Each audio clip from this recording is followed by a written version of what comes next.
Hello friends, હું Bhavin માકડ competitive DG class ની અંદર આપ સૌનું હાર્દિક સ્વાગત કરું છું. મિત્રો, આજે તારીખ એટલે કે 14મી જાન્યુઆરી 2019 નો પર્વ એટલે કે મકર સંક્રાંતિનો પર્વ. મિત્રો, મકર સંક્રાંતિનું મહત્વ તો આપ સૌ કોમ્પિટિટિવ એક્ઝામ ની તૈયારી કરો છો એટલે ખ્યાલ જ હશે. તો હવે આપણે થોડી એવી ચર્ચા કરી લઈએ, નાની એવી. મને થયું કે ચલો જમવા ઉતર્યો નીચે અગાસીએથી, તો આપણે 2 મિનિટ ચર્ચા કરી લઈએ કે મકર સંક્રાંતિનો પર્વ ક્યારે ઉજવાય. તો કે ટોટલ રાશિ 12 છે અને 12 રાશિમાંની 10મી રાશિ એટલે કે મકર રાશિ. જ્યારે સૂર્ય છે એ મકર રાશિમાં પ્રવેશે છે ત્યારે મકર સંક્રાંતિ ઉજવવામાં આવે છે. મિત્રો, આ વાત કરીએ એટલે મકર સંક્રાંતિનો પર્વ આવે એટલે અમદાવાદ જિલ્લો 100% યાદ આવે, કારણ કે ત્યાં વાસી ઉત્તરાયણનું મહત્વ છે એટલે કે 15મી જાન્યુઆરીનું મહત્વ છે. બીજો જિલ્લો પણ મને યાદ આવે એટલે કે બનાસકાંઠા. બનાસકાંઠાના પાલનપુર એટલે કે જે મુખ્ય મથક છે પાલનપુર, ત્યાં સિદ્ધરાજ જયસિંહનો જન્મ થયો હતો. સિદ્ધરાજ જયસિંહ એટલે કે સોલંકી કાળની અંદર જન્મેલા જે આપણો સુવર્ણ યુગ ગુજરાતનો ઓળખાય છે એવા સિદ્ધરાજ જયસિંહ, જેના માતા મીનળ દેવી હતા, જે રાજમાતા મીનળ દેવી, અને તેનું મૃત્યુ થઈ ગયું હતું પાટણના સિદ્ધપુરની અંદર. એટલા જ માટે મકર સંક્રાંતિના પર્વ ઉપર પાટણમાં સિદ્ધપુરની અંદર પતંગ ચગાવવામાં આવતી નથી એવી માન્યતા છે. મિત્રો, તો એ લોકો ક્યારે પતંગ ચગાવે છે? તો એ લોકો વિજયાદશમીના દિવસે પતંગ ચગાવે છે.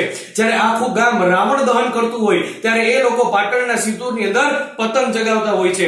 અને વિજયાદશમીનો તહેવાર એટલે કે આસો સુદ દસમના દિવસે આવે છે. અને આસો સુદ નોમ સુધી આપણે નવરાત્રી ઉજવીએ છીએ, અને ત્યારે આસો સુદ નોમના દિવસે પલ્લીનો મેળો ગાંધીનગરના રૂપાલ ખાતે ભરાય છે. મિત્રો, તો હવે બીજા જિલ્લાની પણ એક મને યાદ આવી જાય એટલે કે આણંદની અંદર આવેલું ખંભાત. અને ખંભાતની અંદર પણ મિત્રો પતંગનો એટલો બધો માહોલ હોય છે, ત્યાં સૌથી વધારે કારખાના આવેલા છે પતંગ બનાવવાના, અને એ લોકો પણ આજના દિવસે પતંગ નથી ચગાવતા. શું કામ? કારણ કે એ લોકો પતંગ બનાવવામાં અને વેચવામાં એટલા બધા બિઝી હોય છે, જેના કારણે એ લોકો આવનારા નેક્સ્ટ સન્ડેના દિવસે એટલે કે રવિવારના દિવસે પતંગની ઉજવણી કરીને મોજ શોખ કરતા હોય છે.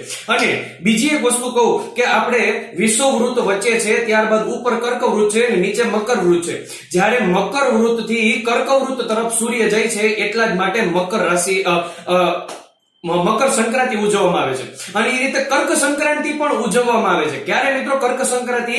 તો કે કર્કવૃત થી મકરવૃત તરફ સૂર્ય જ્યારે પ્રયાણ કરે છે ત્યારે કર્ક સંક્રાંતિ ઉજવવામાં આવે છે. અને નીચેથી ઉપર તરફ આવે એટલે કે મકરવૃત, વિષુવવૃત અને કર્કવૃત ત્યારે ઉજવાય છે મકર સંક્રાંતિ. મિત્રો, અને મકરવૃત કયા ખંડમાંથી નીકળે છે? તો તમારો જવાબ આવે ઓસ્ટ્રેલિયા ખંડમાંથી, જેનું રાષ્ટ્રીય એટલે કે પશુ છે એ કયું છે? કાંગારૂ. તો મિત્રો, મજા આવી હશે તમને લોકોને, અને તમે પણ પતંગ ઉડાડી અને મોજ કરજો. Thank you.